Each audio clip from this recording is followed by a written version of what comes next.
या तो शुभम आज जो चैप्टर शुरू कर रहे हैं वो चैप्टर 2 है बिजनेस स्टडीज 11th का सोल। इसमें फॉर्म्स ऑफ बिजनेस ऑर्गेनाइजेशन है और इसमें इंट्रोडक्शन में मेरे पास नई बुक है तो इंट्रोडक्शन थोड़ा सा इसका चेंज है। बेसिकली इसमें ये जो चैप्टर है ये क्या कहता है कि जो भी आप बिजनेस करते हो तो बिजनेस का फॉर्म ऑफ ओनरशिप जो है बड़ा डिफरेंट होता है, ठीक है, हर एक पॉइंट ऑफ व्यू से। तो वही इस चैप्टर में समझाने की कोशिश करी गई है। बेसिक लेवल पे जैसे इन्होंने क्या बोला है, एक तो बिजनेस होता है आपका सोल प्रोप्राइटरशिप, एक होता है जॉइंट इनटू फैमिली बिजनेस, एक पार्टनरशिप होता है, एक कोऑपरेटिव सोसाइटी होता है, एक जॉइंट स्टॉक कंपनी होता है। चैप्टर थोड़ा सा बड़ा है, टाइम लगेगा, बट ईजी है, ज़्यादा कोई मुश्किल नहीं है। एक्सेप्ट अगर देखा जाए तो एक्सेप्ट जो है जॉइंट स्टॉक कंपनी थोड़ा सा डिटेल्ड है, काफ़ी थोड़ा सा टाइम लगता है और थोड़ा सा मुश्किल है, मतलब थोड़ा सा शुरुआत में लगता है, समझ आ जाएगा तो कोई दिक्कत नहीं लगेगी, ठीक है। तो सबसे पहला हम लोग यहाँ पे सोल प्रोप्राइटरशिप के कॉन्सेप्ट, मेरिट्स एंड लिमिटेशंस के बारे में पढ़ते हैं। तो ये क्या कहते हैं बेसिकली कि सोल प्रोप्राइटरशिप कौन सा बिजनेस होता है। सोल मतलब अकेला, प्रोप्राइटरशिप मतलब अकेला बंदा जो बिजनेस को संभाल रहा है, वही कंट्रोल कर रहा है, वही मैनेज कर रहा है, वही पैसा लगा रहा है, वही सब चीज़ें कर रहा है, तो उसको हम लोग सोल प्रोप्राइटरशिप बिजनेस के नाम से जानते हैं, ठीक है। Common form of business organization है और आपको इंडिया में बहुत एग्जाम्पल्स मिल जाते हैं इसके। जैसे मैं हूँ, मेरा जो ओनरशिप ऑफ बिजनेस का है वो सोल प्रोप्राइटरशिप का है, ठीक है, इस तरीके से।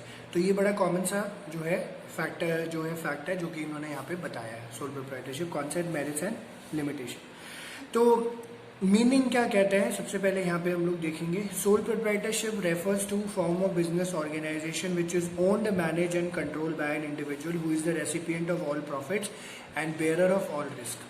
तो उसके पास वो खुद ही कंट्रोल करता है, खुद ही ओन करता है, खुद ही मैनेज करता है, अकेला ही प्रॉफिट उसको मिलता है, अकेला ही लॉस भी उठाता है, ठीक है, ये चीज़ उसको देखने को मिलती है। और ये जो कॉन्सेप्ट है बिजनेस का, ये कहाँ पे ज़्यादा पॉपुलर है, जहाँ पे आप पर्सनलाइज सर्विसेज देते हो, जैसे ब्यूटी पार्लर है, हेयर सलून है, स्मॉल स्केल एक्टिविटीज़ है, जैसे छोटी मोटी दुकान चला रहे हो, पर बिजनेस भी प्रॉपरली लोग कर ही रहे होते हैं। इसमें ऐसा कोई डिफरेंस नहीं है कि बिजनेस नहीं कर रहे होते, ऐसा हमें देखने को मिलता है, ठीक है। तो डेफिनेशन और भी सारी दी हुई है, जो आपको याद हो जाए, बेसिक डेफिनेशन यही है, चलेगा। अब इसके फीचर्स के ऊपर हम लोग आ जाते हैं, ठीक है, मैंने एग्जांपल भी दे दिया। तो जैसे मैं हूँ, मेरा सोल प्रोप्राइटरशिप बिजनेस यहाँ पे है, अकेला जो ओन करता है। आई होप तुम्हारे पापा का भी हो, अकेले अगर वो ओन कर रहे हो, कंट्रोल कर रहे हो या मैनेज कर रहे हो, तो वो सोल प्रोप्राइटरशिप बिजनेस यहाँ पे कहलाता है, ठीक है। फीचर्स के बारे में बात करें, सबसे पहला ये और इम्पॉर्टेंट पार्ट है, ठीक है, फॉर्मेशन एंड क्लोजर के बारे में बताया है। ये क्या कहता है, there is no separate law that govern sole proprietorship, hardly any legal formalities are required to start a sole proprietary business, though in some cases one may require a license. Closure of the business also can be done easily, thus there is a ease in a personal property to repay the firm's debt, ठीक है। तो ऐसा रहता है, कोई दिक्कत वाली बात नहीं है। लीगल फॉर्मेलिटीज़ होती है थोड़ी बहुत, आप उसको पूरा करो, बिजनेस शुरू कर सकते हो। कई केसेस में लाइसेंस की ज़रूरत होती है, जैसे आपको दवाई का काम करना है या केमिकल का बिजनेस करना है, वहाँ पे आपको लाइसेंस की ज़रूरत पड़ती है। और आराम से आप इस बिज़नेस को ओपन भी कर सकते हो, आराम से इस बिज़नेस को क्लोज भी कर सकते हो, दोनों चीज़ें यहाँ पर आराम से पॉसिबल है। सबसे इम्पॉर्टेंट बात इस पूरे चैप्टर में लाइबिलिटी के बारे में बहुत सारी चीज़ बताई जाएगी। सोल प्रोप्राइटरशिप की जो होती है वो अनलिमिटेड लाइबिलिटी होती है। अनलिमिटेड लाइबिलिटी का मतलब क्या होता है, जितने भी सोल प्रोप्राइटर होंगे, ठीक है, जैसे अगर मतलब जो भी सोल प्रोप्राइटरशिप बिजनेस फॉर्म कर रहा होगा उसकी अनलिमिटेड लाइबिलिटी होती है। This implies that owner is personally responsible for payment of debts in the case of assets of the business are not sufficient to meet all the debts। तो जैसे for example तुम्हारा business है, ठीक है, और तुम काम कर रहे हो, अच्छा खासा काम है, ठीक है, बीच में कभी कभी ऐसा भी हो जाता है कि कई बार बिजनेसेस को नुकसान भी हो जाता है। तो मान के चलो एक बार कभी नुकसान होता है, अब तुम्हारे पास क्या है, टोटल एसेट्स 5 लाख रुपए के है, तुम्हारे पास कैश वैश सब चीज़ें मिला के 5 लाख रुपए टोटल हो रही है, बट तुम्हें नुकसान 10 लाख रुपए का हो गया, ठीक है। अब वो 10 लाख में से जो बाकी 5 लाख बचे हैं, चाहे वो तुम घर में अपने घर बेचो, गाड़ी बेचो, ज्वेलरी बेचो और कोई सामान बेचो, कुछ भी करो, सामान दो, इधर उधर से पैसा लो, आपको वो पैसा देना पड़ेगा, ठीक है। तो ये एक जो है यहाँ पे इसका फीचर है कि सोल प्रोप्राइटर की अनलिमिटेड लाइबिलिटी होती है, जहाँ मर्जी से लाओ ये पैसा आपको देना ही देना पड़ता है। तो एक एग्जांपल दिया हुआ है कि सपोज एक total outside liability ABC dry cleaner की है 6 lakh, at the time of dissolution, but in assets are 4 lakh only. इसके लिए 2 लाख जो है पर्सनल सोर्सेज से ला सकता है, अपनी पर्सनल प्रॉपर्टी, गाड़ी, कुछ भी होगा, सामान वामान, उसको बेचना पड़ जाएगा। बड़ा इंपॉर्टेंट पार्ट है, जहाँ पे अनलिमिटेड लिखा होगा आपको जो भी है अपनी पर्सनल प्रॉपर्टी भी अटैच करनी पड़ेगी, बट जहाँ लिमिटेड लिखा होगा वहाँ यूजली ऐसा नहीं होता, ठीक है। Sole risk bearer and profit recipient होता है। Risk of failure of business is borne all alone by the sole proprietor. However, if the business is successful, the proprietor enjoys all the benefits. He receives all the business profit, which become a direct reward for his risk bearing. तो फायदा भी उसका है, नुकसान भी उसका, because obviously उस नुकसान और फायदे को शेयर करने वाला कोई नहीं होगा। फायदे में है तो उसी का फायदा है, नुकसान में है तो उसी का नुकसान है। आप सोचोगे कि नुकसान किसी और को होगा, ऐसा नहीं होता, ठीक है। कंट्रोल, कंट्रोल क्या कहता है? The right to run the business and make all decisions lies absolutely with the sole proprietor. He can carry out his plans without any interference from others. तो अकेले तुम अगर बिजनेस संभाल लो शुभम, तो उसमें मेरा कोई इंटरफेरेंस नहीं होगा। तुम अपनी मर्जी से उसको चला सकते हो, तुम अपनी मर्जी से काम कर सकते हो, कोई तुम्हारे इंटरफेयर नहीं करेगा, ठीक है। ये चीज़ इन्होंने यहाँ पे बताई है।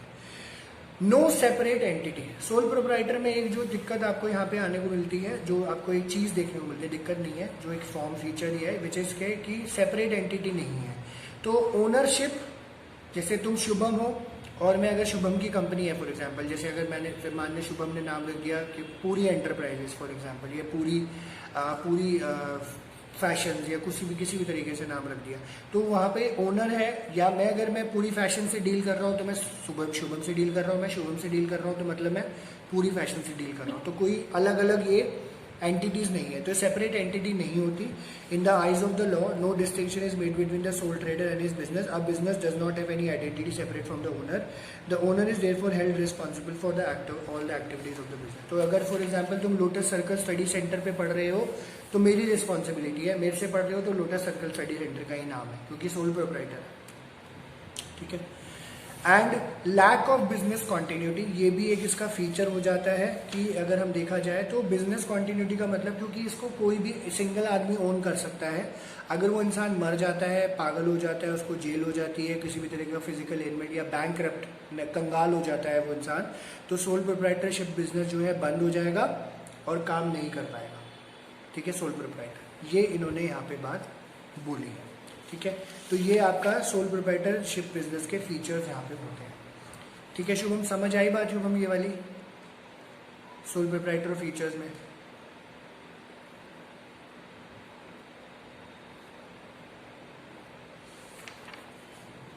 शुभम ये समझ आया? इसमें से कुछ पूछना है?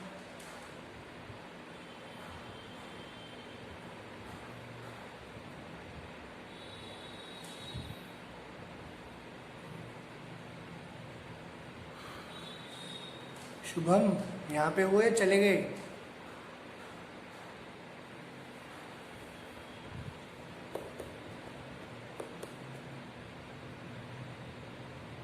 आवाज नहीं आ रही है मुझे तुम्हारी शुभम।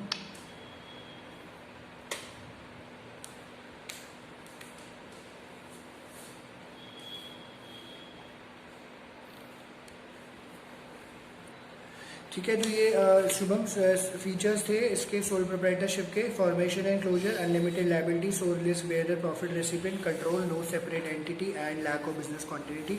अब इसके बाद इन्होंने इसके मेरिट्स एंड डीमेरिट्स के बारे में बात करी है, मेरिट्स एंड लिमिटेशंस। सबसे पहले इन्होंने यहाँ पे मेरिट्स के बारे में बताया, क्विक डिसीजन मेकिंग, ठीक है। अब क्योंकि बंदा अकेला है और अकेले ही काम कर रहा है तो उसको इतने ज़्यादा लोगों से कोई डिस्कस करने की ज़रूरत नहीं है। सोल प्रोप्राइटर में जो होता है आपका क्विक डिसीजन मेकिंग हो जाती है और किसी से पूछने की ज़रूरत नहीं होती। जो भी आपके सामने अपॉर्चुनिटी है, कुछ है, या किसी का कोई काम करना है आपको, आप फटाफट आराम से कर सकते हो। सोल प्रोप्राइटरशिप में सेकंड जो फीचर लिमिटेशन, मेरिट है, मेरिट यानी एडवांटेज, मेरिट को एडवांटेज बोलते हैं, लिमिटेशंस को डिसएडवांटेज।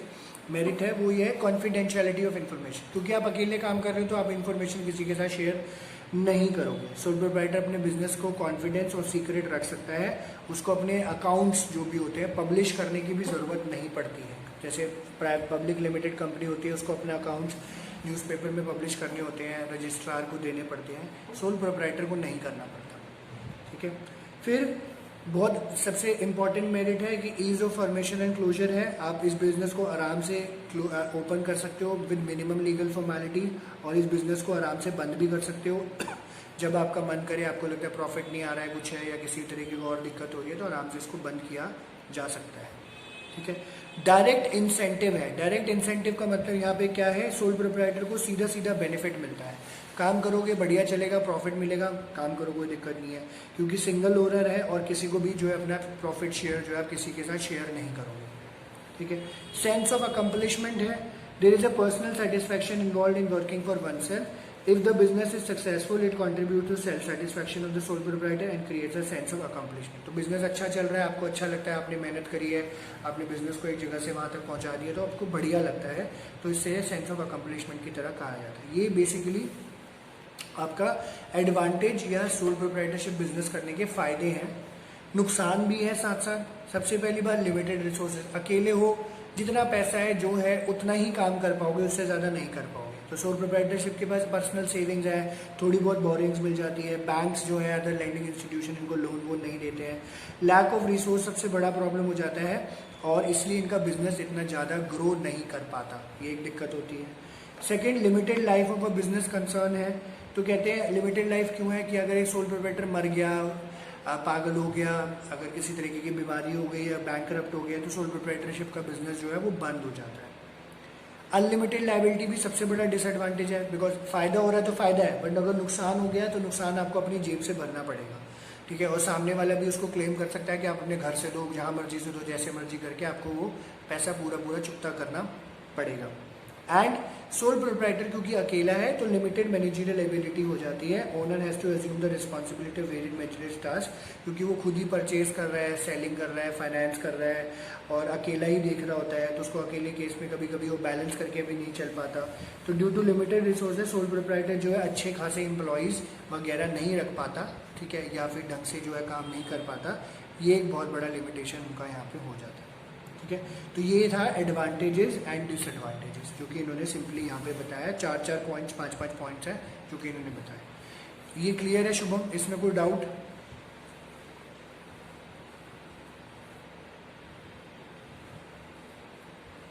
आवाज नहीं आ रही फिर शुभम?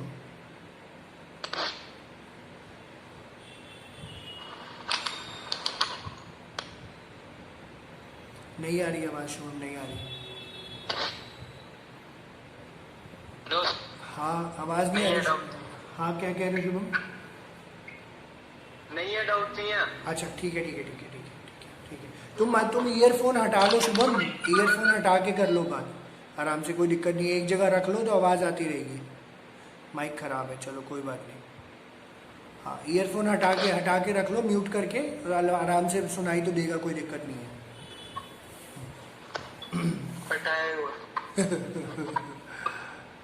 शुभम तुमने मम्मी से बात करी थी इधर आने के लिए?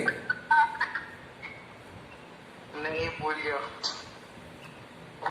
चलो कोई नहीं। ओके। तो शुभम ये तो पहला बिजनेस फॉर्म था सोल प्रोप्राइटरशिप का जो इन्होंने बताया। ठीक है। म्यूट कर लेना शुभम, म्यूट कर लेना। पहला बिजनेस फॉर्म था जो कि सोल प्रोप्राइटर है, जिसमें अकेला एक ओनर होता है। सेकंड जो फॉर्म ऑफ बिजनेस है वो है हिंदू अनडिवाइडेड फैमिली बिजनेस या जॉइंट हिंदू फैमिली बिजनेस भी बोला जाता है। आज भी एग्जिस्ट कर रहा है business, Hindu undivided family, joint Hindu family, जिसमें क्या होता है आपकी जॉइंट फैमिली बिजनेस होता है तो जितने भी फैमिलीज आपकी फैमिली के अंदर होती हैं, ठीक है, जैसे 1-1, 2-2 आपका चल रहा होता है, ठीक है, 2-2, 3-3, 4-4 कहीं तक होते हैं, तो वो सब सारे लोग जो है जितने भी होंगे वो सारे लोग इकट्ठे यहाँ पे काम कर रहे होते हैं। तो जॉइंट हिंदू फैमिली बिजनेस जो है इंडिया में ऑपरेट करता है, यहीं पे ही है, और कहीं एग्जिस्ट नहीं करता। और एज द नेम सजेस्ट ये हिंदूज लोगों के लिए बना हुआ है, वैसे कई लोग और भी काम कर रहे होते हैं।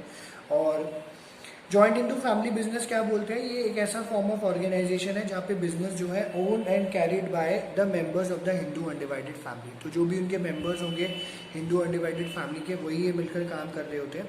ये हिंदू लॉ के अकॉर्डिंग चल रहा होता है, हिंदू लॉ, ठीक है। And the basis of membership in the business is birth in a particular family and their successive generation can be members in the business. तो इसमें क्या तरीका है, अगर आपकी फैमिली में किसी ने मेंबर ने जन्म लिया है, मेल ने अगर जन्म लिया है तो वो ऑटोमेटिकली मेंबर बन जाता है, ऑटोमेटिकली, ठीक है, आपके बिजनेस का पार्ट बन जाता है। जो भी सक्सेसिव जनरेशन होगी, ग्रैंड पेरेंट है, फिर वो आपके पेरेंट है, आप खुद हो, फिर यार आपके बच्चे हैं, वो सब ऑटोमेटिकली जो है मेल मेंबर्स, मेल, ठीक है, वो इसका पार्ट ऑटोमेटिकली बन जाएंगे।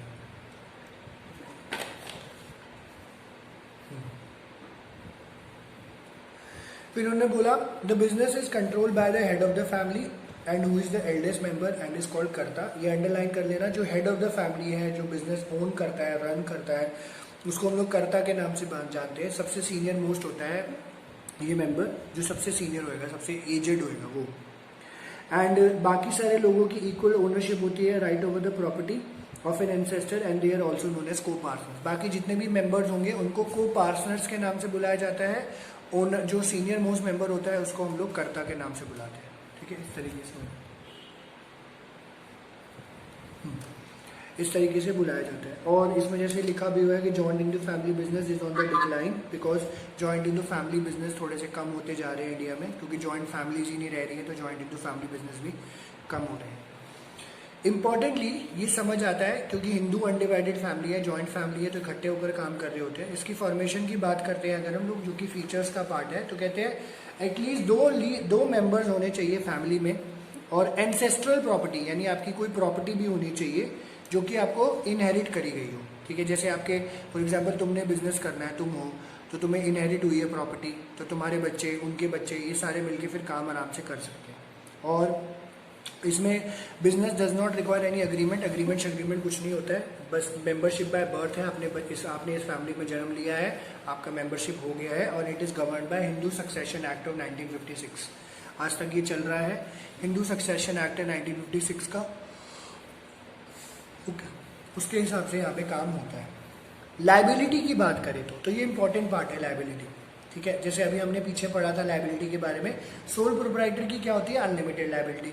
यहाँ पे क्या होगा, कर्ता की अनलिमिटेड लाइबिलिटी है, ठीक है, और को पार्टनर्स की जो है वो लिमिटेड लाइबिलिटी है, according to the share in the property of the business, ठीक है, according to share of the property in the business. इस तरीके से जो प्रॉपर्टी में उनका हिस्सा आएगा उतना ही उनका लाइबिलिटी यहाँ पे बनती है। कर्ता की अनलिमिटेड लाइबिलिटी, जो मतलब कुछ भी अगर नुकसान होता है तो कर्ता अपनी जेब से भरेगा, और को पार्टनर जो है जितना उनका शेयर होगा, जैसे प्रॉपर्टी अगर 1 करोड़ की है, किसी का 20% है तो 20 लाख हो गया, किसी का 40% जो 40 लाख हो गया, इस तरीके, या इक्वल है तो इक्वल हो गया, ठीक है, ये बताया जाता है। ये ध्यान रखना इंपॉर्टेंट है, ये वाला कंट्रोल एंड लाइबिलिटी वाला। फिर कंट्रोल की बात करें तो कंट्रोल जो है फैमिली का कर्ता के पास होता है, क्योंकि सारे वो काम कर रहा होता है एंड वही सारे डिसीजन लेता है बिजनेस के, और जो डिसीजन वो ले लेता है उनके बाकी को पार्टनर्स और मेंबर्स को फॉलो करना पड़ता है, ठीक है। इसमें कोई दो इधर उधर नहीं होता, ये आपको फॉलो करना ही करना है, ठीक है। ये एक इशू यहाँ पे रहता है, ठीक है। फिर बात आती है कॉन्टिन्यूटी की। अब जैसे क्या था सोल प्रोप्राइटरशिप में, क्या था, कॉन्टिन्यूटी का इशू था, सोल प्रोप्राइटर मर गया तो बिजनेस बंद। यहाँ पे प्रॉब्लम नहीं है। जैसे क्या होता है, अगर मान के चलो कर्ता मर जाता है तो उसके बाद जो नेक्स्ट मोस्ट सीनियर मेंबर होगा वो कर्ता बन जाएगा, इस तरीके से होता है। या अगर कोई, अब जैसे नीचे वाला मरेगा तो कोई इसको लेना देना नहीं है, उसका बच्चा तो ऑलरेडी होगा जैसे जिस तरीके से, बट अगर कर्ता की डेथ हो जाती है तो नेक्स्ट जो सीनियर मोस्ट मेंबर होगा मेल, उसको हम लोग जो है कर्ता बना देंगे और बिजनेस चलता रहेगा। बिजनेस जो है, हाँ, अगर ऐसा लगता है कि बिजनेस को टर्मिनेट करना है किसी की डेथ के बाद तो आप उसको टर्मिनेट कर सकते हो, यूजली कर्ता की डेथ के बाद ही किया जाता है, ठीक है। मतलब म्यूचुअल कंसेंट से सारे लोग डिस्कस करके कर सकते हैं। और इसमें माइनर मेंबर्स होते हैं। माइनर मेंबर्स इन्होंने बोला the inclusion of an individual into the business occurs due to birth in a Hindu undivided family, hence minor members can also be the members of the business. Minor members भी इसमें business बन सकते हैं, owner मतलब members बन सकते हैं बिना किसी रोक टोक के, क्योंकि मेंबरशिप बाय बर्थ है, वो एक इम्पॉर्टेंट इशू जो है बात यहाँ पे है, ठीक है। एक सेकेंड, इसमें सिर्फ हिंदू फैमिली होती? हाँ, इसमें हिंदू फैमिली होती है, बाकी भी तो रिलीजन का होता है। हाँ, बाकी रिलीजन का नहीं होता? बाकी रिलीजन का नहीं होता, नहीं। तुम्हारी बुक में इसके वो दिए हुए हैं एडवांटेजेस और disadvantages joint into family business के, नहीं तो देखना, लिमिटेशंस और मेरिट्स दिए हुए हैं, नहीं है, नहीं दिए हुए।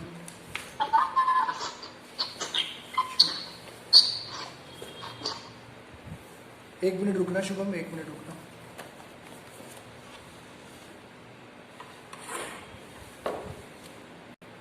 तो शुभम इसमें ना इसके जो है मेरिट और डीमेरिट इसके भी होते हैं। और जैसे इसमें तो सिर्फ फीचर्स बताए हुए हैं, तो वो मैं बता दूंगा, कोई दिक्कत नहीं, ठीक है। तो इसमें इन्होंने क्या बोला है कि मेरिट की अगर हम लोग बात करते हैं, इफेक्टिव कंट्रोल की बात होती है इसमें जॉइंट इनटू फैमिली बिजनेस में। तो कहते हैं कर्ता के पास पूरी एब्सोल्यूट डिसीजन मेकिंग पावर होती है यहाँ पे, वो कुछ भी कर सकता है। और कॉन्फ्लिक्ट अवॉइड करने के लिए इनमें बोला है कि this avoid conflicts among members and interfere भी नहीं करता कि कौन डिसाइड क्या कर रहा है, तो आराम से डिसीजन मेकिंग हो सकती है। बस वही है, इनको जो हो जाएगा वो फॉलो करना पड़ेगा।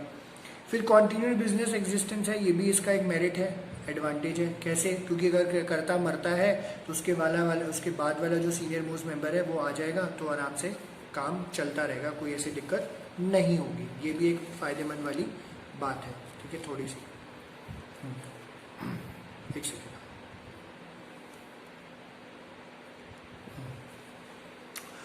और ये हुआ। और बिजनेस इसलिए बंद नहीं होता। फिर कहते हैं लिमिटेड लायबिलिटी है मेंबर्स की, ये भी एक फायदा है। कर्ता की अनलिमिटेड लायबिलिटी है और मेंबर्स की लिमिटेड होती है, जो भी उनका प्रॉपर्टी में शेयर होता है। एंड इससे क्या होता है, क्योंकि फैमिली बिजनेस है तो लॉयल्टी और कोऑपरेशन बना रहता है, एक दूसरे को सब जानते हैं, प्राइड रहता है, अचीवमेंट्स का थोड़ा सा फायदा इन लोगों को रहता है, और सिक्योर बिजनेस आपका चल रहा होता है। लिमिटेशन की अगर हम लोग बात करें इस बिजनेस की, तो कहते हैं लिमिटेड रिसोर्सेज इन लोगों के पास भी हो जाते हैं। तो जैसे सोल प्रोप्राइटरशिप में था, तो जॉइंट इनटू फैमिली बिजनेस को लिमिटेड कैपिटल की प्रॉब्लम आती है, क्योंकि एक प्रॉपर्टी है उसके बिहाफ से काम, हालांकि ऐसा नहीं होता, क्या काफ़ी बिजनेसेस बहुत सक्सेसफुल भी होती है। अब डिपेंड करता है कि आपके पास पैसा कितना है या कितना एक्सपैंड कर सकते हो, उस तरीके से यहाँ पे समझाया जा सकता है। कर्ता की अनलिमिटेड लायबिलिटी भी डिसएडवांटेज है, क्योंकि ऑब्वियसली अगर कुछ गड़बड़ होती है या कोई प्रॉब्लम होती है तो अल्टीमेटली जो है भुगतान उसका करेगा, कॉम्पनसेट करेगा, वो कर्ता करता है। और ये एक प्रॉब्लम हो जाती है, उसको अपनी पर्सनल प्रॉपर्टी बेच के भी या कहीं से भी जो है पैसा अरेंज करना पड़ता है। तो अल्टीमेटली इम्पैक्ट जो है उनके मेंबर्स पे भी आता है, क्योंकि वो भी फैमिली का ही पार्ट है, ठीक है।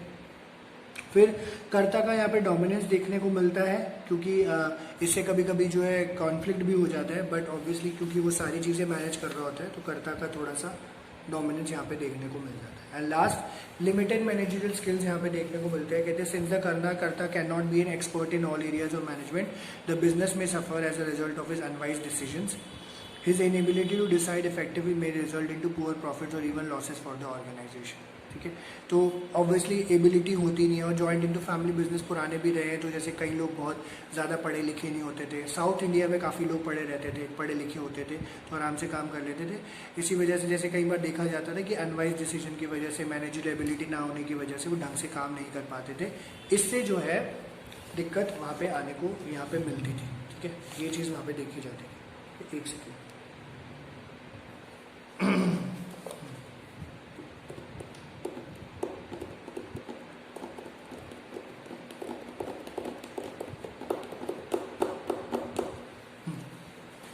शुभम एक वो चीज़ लिख लेना, आई थिंक बुक में होगी कि नहीं होगी। इसमें क्या होता है कि ना फीमेल जो है को पार्टनर्स कहीं बिजनेस में बन पाती है, जॉइंट इनटू में कहीं पे नहीं बन पाती। तो दो तरीके का सिस्टम है फैमिली बिजनेस का, लिख लो एक जगह, अगर बुक में नहीं लिखा हुआ है तो देखो, देख लेना।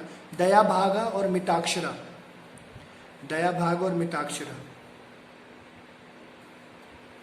बुक में शायद लिखा होगा, नहीं लिखा है तो लिख लो, इसी टॉपिक में होगा, लिख लो एक जगह। दया भागा और मिताक्षरा, मिता कशारा मिताक्षरा, कशारा मिताक्षरा, ये दो तरीके का जॉइंट इनटू फैमिली बिजनेस है। दया भाग्य सिस्टम जो है वो वेस्ट बंगाल में है, जहाँ पे ये क्या अलाउ करते हैं वेस्ट बंगाल में, मेल और फीमेल दोनों को पार्टनर्स बन सकते हैं जॉइंट इनटू फैमिली बिजनेस में, ठीक है, मेंबर्स बन सकते हैं। बट मिताक्षरा सिस्टम वेस्ट बंगाल के अलावा हर जगह फॉलो किया जाता है, जहाँ पे सिर्फ मेल मेंबर ही जो है वो बिजनेस में को मेंबर्स बन सकते हैं, मेंबर्स बन सकते हैं, ठीक है। तो दया भाग से वेस्ट बंगाल में है, वहाँ पे मेल और फीमेल दोनों है। मिताक्षरा एम से मेल, याद रखना, मिताक्षरा जो है एक्सेप्ट वेस्ट बंगाल हर जगह है जहाँ पे सिर्फ मेल को पार्टनर्स ही हो सकते हैं, मेल को पार्टनर्स। ये लिख लेना प्लीज, इंपॉर्टेंट है, ठीक है, एक जगह लिख लेना। ये लिख लिया शुभम, ये समझ आया टॉपिक, आगे बढ़े। हाँ जी सर। ठीक है ठीक है।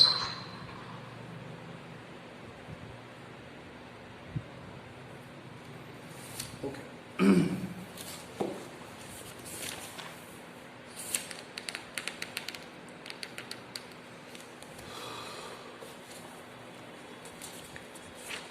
हिंदू अनडिवाइडेड फैमिली के बाद शुभम कौन सा टॉपिक है बुक में? Cooperative society, partnership. पार्टनरशिप है, ठीक है। तो पहले पार्टनरशिप बता देता हूँ, कोई दिक्कत नहीं। आज पार्टनरशिप पे आ जाओ। अब पार्टनरशिप तुमने बहुत बार ये सुना होगा, ये थोड़ा सा बड़ा टॉपिक है, सारा तो नहीं कर पाएंगे हम, पर जितना हमसे कवर हो जाता है वो लोग हम लोग कर लेते हैं। पार्टनरशिप थोड़ा सा बड़ा है। पार्टनरशिप क्या होता है, जैसे आप सोल प्रोप्राइटर से इसको कंपेयर करके चलेंगे।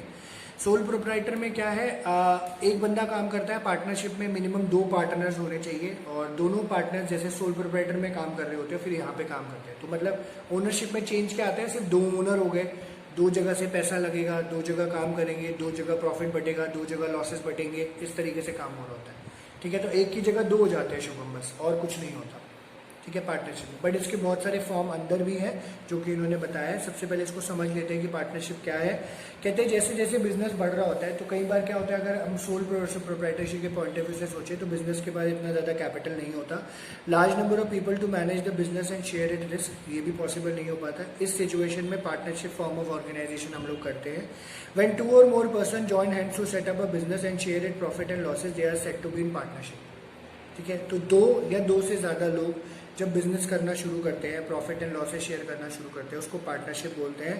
Persons who have entered into partnership with one other are individually called partners and collectively called firm. तो जितनी भी जो पार्टनरशिप जो ऑर्गेनाइजेशंस होती हैं, उनको पार्टनरशिप फर्म्स के नाम से बुलाया जाता है। ठीक है, होते वो पार्टनर्स हैं, फर्म के नाम से बुलाते हैं। The name under which the business is called as firms है, तो कुछ भी हो सकता है, उसको फर्म का नेम हम लोग दे सकते हैं। बस ये ध्यान रखना है, 2 से ज़्यादा लोग, मिनिमम 2 होने चाहिए, 2 से ज़्यादा लोग प्रॉफिट एंड लॉसेस शेयर कर सकते हैं। इसमें इन्होंने बोला है काफ़ी सारी डेफिनेशंस और हैं, जो याद हो जाए बेटर तो यही है जो अभी हमने पढ़ी है। और साथ के साथ पार्टनरशिप फर्म की भी कोई सेपरेट लीगल एंटिटी नहीं होती, जैसे सोल प्रोप्राइटर की होती। तो यानी आप कंपनी से डील कर रहे हो या सोल प्रोप्राइटर के साथ एक ही बात है। यहाँ पे भी अगर पार्टनर से डील कर रहे हो और कंपनी से डील कर रहे हो, एक ही बात है। ठीक है, सिंपल सी बात है। जैसे हम दोनों अगर एक पार्टनर है, हमारी कोई कंपनी से डील कर रहा है तो हमसे कर रहा है, हम दोनों से कर रहा है तो कंपनी से कर रहा है। ठीक है, फीचर्स जो हैं इसके इंपॉर्टेंट है, ध्यान से सुनना। इसमें कुछ अगर नहीं समझ आएगा तो पूछना। सबसे पहली बात इन्होंने बोली है फॉर्मेशन। फॉर्मेशन क्या कहता है, ये पार्टनरशिप एक्ट है 1932 का, उसके अंदर जो है ये फॉर्म करी जाती है। Partnership is the result of an agreement between 2 or more person to do business, share profit and losses. Agreement कर लेते हैं इसमें कि कैसे कैसे आप जो है इसका कर सकते हो काम। इट इज़ नॉट इम्पॉर्टेंट कि रिटर्न में होना चाहिए, अगर रिटर्न करोगे तो ज़्यादा बढ़िया है, रजिस्टर्ड हो जाता है, फ़ायदा रहता है आपको। ओरल एग्रीमेंट भी इक्वली वैलिड होता है, बट इसमें कई बार धोखा ज़्यादा मिल जाता है। बट डिस्प्यूट्स अवॉइड करने के लिए ज़्यादातर बेटर ये है कि आप रिटर्न एग्रीमेंट करो। आजकल सारे रिटर्न ही करते हैं। अग्रीमेंट में बिजनेस करना ज़रूरी है। को ओनरशिप, अगर जैसे कोई प्रॉपर्टी है, ठीक है, does not amount to partnership, ऐसे नहीं होता पार्टनरशिप। फॉर एग्जांपल एक हर्षित और चिराग ने एक प्लॉट खरीदा है और वो जॉइंट ओनर बन गए, तो वो पार्टनर नहीं कहलाएंगे। बट अगर वो बिजनेस करते हैं, they are in the business of purchase of sale of land for purpose of making profit, they will be called as partners. ठीक है, खरीद लिए तो जॉइंट ओनर हो गए।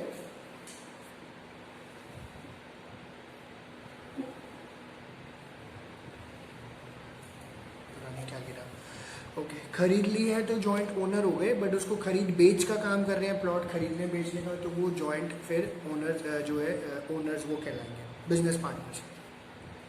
और अग्रीमेंट में लिखा होना चाहिए कि कैसे प्रॉफिट और लॉसेस शेयर किए जाएंगे। If some person join hands for the purpose of some charitable activity, it will not be terms in partnership. जैसे हम दोनों ने कोई चैरिटेबल एक्टिविटी के लिए पैसे जोड़ के खर्च कर दिए, ठीक है, किसी भी तरीके का, तो उसको हम लोग जो है पार्टनरशिप नहीं कहलाते। ठीक है, ये चीज़ बताइए। फिर इन्होंने नंबर ऑफ पार्टनर्स के बारे में भी बताया है। ठीक है, ये सेकंड फीचर है नंबर ऑफ पार्टनर्स का। क्या कहते हैं, the number of partners needed to start a partnership form is 2। ठीक है, needed to form a partnership is 2। ठीक है, 2 तो मिनिमम होना चाहिए।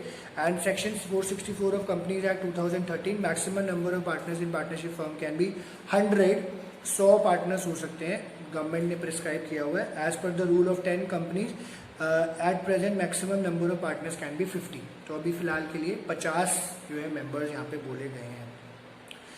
लाइबिलिटी के बारे में अगर हम लोग बात करते हैं तो अब लाइबिलिटी का क्या होगा, सोल प्रोप्राइटर में क्या हुआ, उसको अपने घर से पैसा देना है। जॉइंट इंटू फैमिली बिजनेस में क्या हुआ, कर्ता को अपने घर से पैसा देना पड़ेगा अगर नुकसान होता है। को पार्टनर्स की लाइबिलिटी कम होती है according to their share in the property. इधर क्या होता है, पार्टनर्स की भी अनलिमिटेड लाइबिलिटी होती है। ठीक है, तो अगर किसी तरीके का नुकसान, दो लोग काम कर रहे हैं, किसी तरीके का नुकसान कर देते हैं या हो जाता है, तो वो अपने घर से अपने पर्सनल एसेट्स बेच के पैसे देंगे। उनकी गाड़ी घोड़ा जो भी होएगा, मकान शकान ज्वेलरी वुलरी सब बेच के अपना काम करेंगे इन द केस अगर वो लॉस पूरा नहीं कर पाते या पेमेंट नहीं दे पाते। Further the partners are jointly and individually liable for payment of forms act. तो जॉइंटली भी लायबल हो, इंडिविजुअली लायबल हो। Jointly all the partners are responsible for debts and they contribute in profit sharing ratio. Individually, each partner can be held responsible to repay the debt of the business. However, such a partner can later recover the balance amount for other partner. जैसे अभी बोल दिया कि जैसे दोस्त यार है तो बोलते चल तू दे दे, मैं बाद में तेरे को दे दूंगा, तो ऐसा भी पॉसिबल है, बट वो पैसा मिल जाना चाहिए।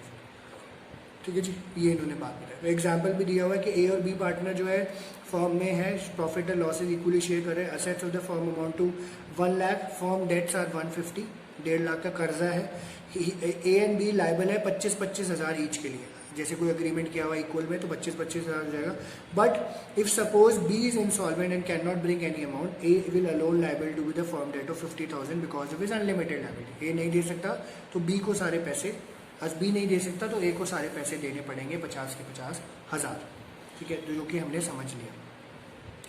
रिस्क बियरिंग की अगर हम लोग बात करते हैं, the partners bear the risk involve in running a business as a team. The reward comes in the form of profit which are shared by the partners in agreed ratio. जैसे अब हम दोनों ने बिजनेस अगर शुरू किया शुभम, ठीक है, तो जैसे हम सोच रहे हैं हम 10 लाख रुपए से बिजनेस शुरू करते हैं या 20 लाख रुपए से बिजनेस शुरू करते हैं। तो 10 लाख में तुमने बोला कि सर मैं 70 लाख रुपया मैं लगा रहा हूँ, आप 30 लाख लगा दो, या मैं बोलूँगा मैं 60 लाख लगा रहा हूँ, तुम 40 लगा दो। तो ये रेशियो क्या होगा, 7:3 या 6:4 इस तरीके से। तो जो भी अग्रीड होगा, अब जैसे हमारा 1 लाख रुपए महीने का प्रॉफिट हो रहा है तो 60,000 तुम लेके जाओगे, 40,000 मैं लेके जाऊंगा, या 70,000 मैं लेके जाऊंगा, 30,000 तुम लेके जाओगे, जो भी अग्रीड होगा। या 50-50 होगा तो 50-50 करके जाएंगे। ठीक है, पहले से डिसाइड करना होगा था।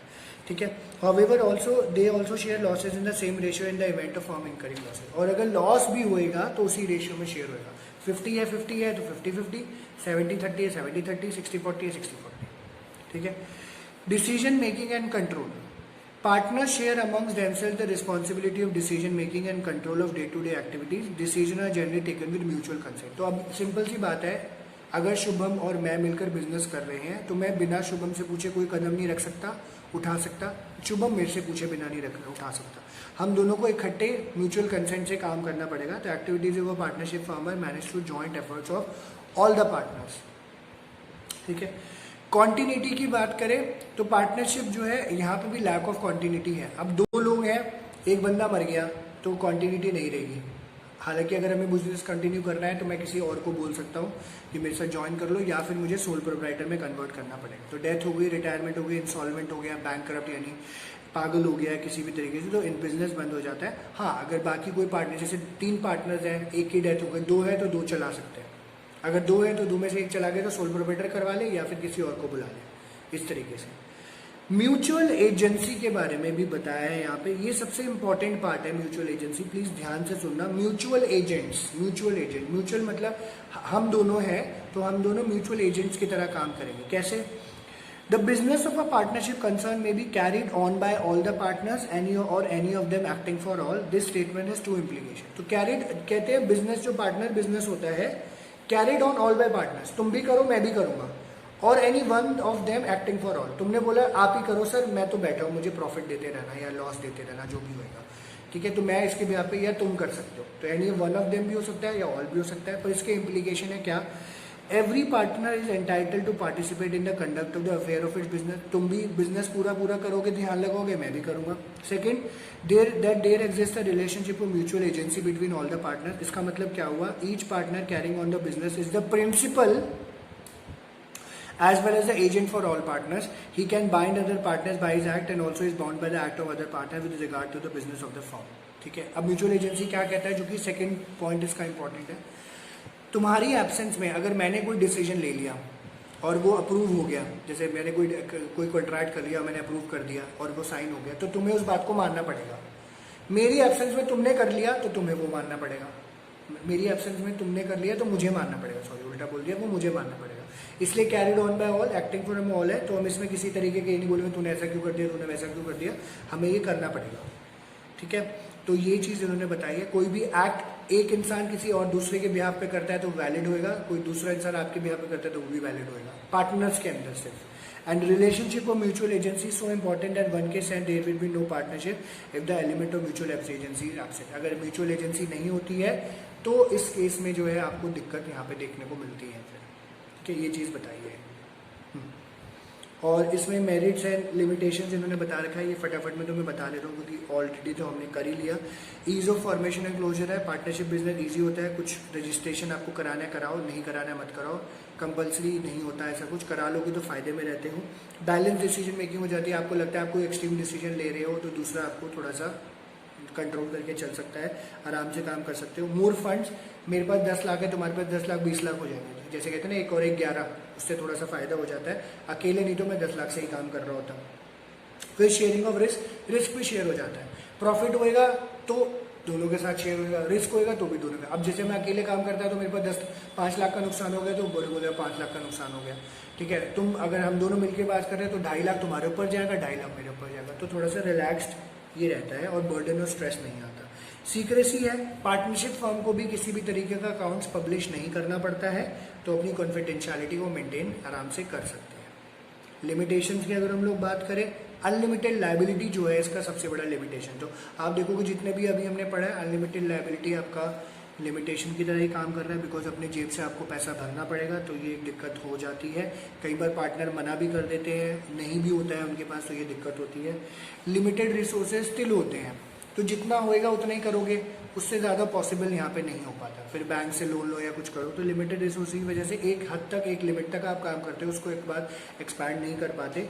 कॉन्फ्लिक्ट हो सकता है, क्यों हो सकता है कॉन्फ्लिक्ट पॉसिबिलिटी, तुम्हारी और मेरी सोच बड़ी डिफरेंट है, जो मैं सोचता हूँ वो तुम नहीं सोचते, जो तुम सोचते हो वो मैं नहीं सोचता हूँ, इस वजह से कॉन्फ्लिक्ट हो सकते हैं। मैं चाहूँगा मैं कुछ करूँ, तुम चाहोगे कुछ करें, इससे जो है बिजनेस लॉस, फाइनेंशियल लॉस किसी भी तरीके का हो सकता है। और अगर एक पार्टनर छोड़ने की कोशिश करे फर्म, तो इसकी वजह से पार्टनरशिप खत्म हो सकती है और ओनरशिप ट्रांसफर भी नहीं होगी या फिर दूसरे तरीके से करनी पड़ेगी। कॉन्टिन्यूटी पॉसिबल नहीं है बिजनेस की, अगर किसी भी पार्टनर की डेथ हो जाती है तो या पागल हो जाता है या इंसॉल्वेंट हो जाता है तो बिजनेस बंद हो जाता है।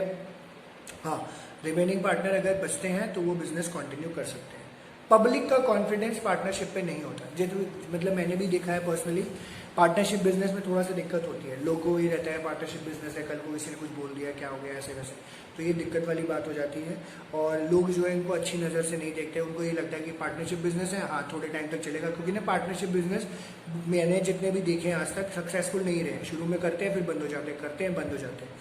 तो इसलिए पब्लिक की नज़र में उनका फाइनेंशियल स्टेटस है, इन्फॉर्मेशन है, एक तो पब्लिश भी नहीं करते, थोड़ा सा ट्रस्ट भी नहीं रहता, तो एज अ रिजल्ट ये जो कॉन्फिडेंस है थोड़ा सा लो रहता है एंड ये सक्सेसफुल भी नहीं हो पाते एक हद तक देखा जाए तो, ठीक है। ये इसके मेरिट्स एंड लिमिटेशंस हैं, ठीक है। आया शुभम, ये समझ आया फीचर्स सारे और ये limitations and merits? Yes sir. ठीक है, ठीक है, ठीक है शुभम, आज हम फिर इतना ही करते हैं, इसको फिर बाकी आगे वाली क्लास में लेंगे, ठीक है शुभम। सर इसके अंदर जो आप लाइबिलिटीज में कह रहे थे कि अगर एक के पास नहीं होगा तो दूसरा पे करेगा, तो अगर वो हर बार ऐसे करे तो फिर? हर बार ऐसा नहीं होता, हर बार ऐसा नहीं होता। जैसे अगर मान के चलो हर बार ऐसा हो रहा है और अगर बिजनेस कंटिन्यूड है, ठीक है, तो जो भी उसका प्रॉफिट होगा उसमें से हम निकाल लेंगे। हाँ मेरे को यही लगा। हाँ, इसमें से निकाल लेंगे हम, ये करेंगे, ठीक है शुभम। हाँ जी सर। ठीक है, एक मिनट शुभम। हाँ